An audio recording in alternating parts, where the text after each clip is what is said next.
నమస్తే నమస్తే. పెద్దన్న వస్తున్నాడు. పెద్దన్న నువ్వే కాపాడాలన్నా, వీడు మా చెల్లి నేర్పిస్తున్నాడన్నా. ఏరా ఆడదాన్ని ఏడిపిస్తావా? అదేంటంటే పెద్దన్నా, ఆపరా కుక్క. ఆడదంటే ఎవర్రా? ఒక ఆడది. స్త్రీ అంటే ఎవరా? ఒక స్త్రీ. భార్య అంటే ఎవరా? ఒక భార్య. రాడు దిగిపోతుంది. చేస్తే నేనేం చేయాలి? ఎగస్ట్రా చేయకు రోయ్. ఒక భార్య.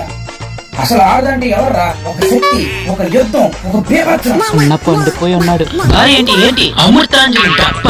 ఆ భార్య లేకపోతే మగవాళ్ళకి తలనొప్పి లేదు, కర్తల నొప్పి లేదు, మాడు నొప్పి లేదు. ఎందుకు? ఆ భార్య లేకపోతే అమృతాంజలి కంపెనీయే లేదు. మనం అన్నం పెట్టకుండా అమ్మలు నేర్పిస్తాం, తల్లిని నేర్పిస్తాం, అక్కలు నేర్పిస్తాం, తమ్ముళ్ళు నేర్పిస్తాం, కొడుకులు నేర్పిస్తాం. ఏ సంబంధం లేకుండా ఏడ్పించేదిరా భార్య అంటే. అన్న నువ్వు దేవుడు అన్నా. కానీ మనతో ఏ సంబంధం లేకుండా, అనుబంధం లేకుండా మన గడపలో అడుగు పెట్టి మనల్ని ఏడిపించేదిరా భార్య అంటే. అలాంటి భార్య ఏడిపిస్తే ఈ దిక్కులో పడి ఏడాలి తప్ప ఆ భార్యని ఏడిపిస్తావా? మూర్ఖుడా. అన్నా నన్ను క్షమించన్నా.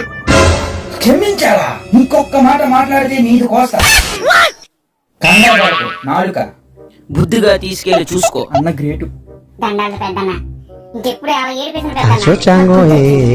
నా పిల్లం ఏది చెప్పినా అది తలంచుకొని చేస్తాను పెద్దన్న.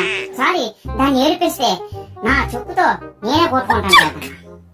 అన్న వెళ్తాం పెద్దన్న. ఆ పదే ఈ పెదరాజు తీర్పిచ్చాడంటే అది అన్న నువ్వే లేకపోతే మా చెల్లెలు కాపురం ఎగిరిపోయేదన్న. దండలయ్య దండలయ్య దండలయ్య దండలయ్య. అయిపోయింది వెళ్ళండి. ఈ ద్రోవలు రోడ్డు ఎక్కితే ఎంత చూసిరండి. జై హింద్.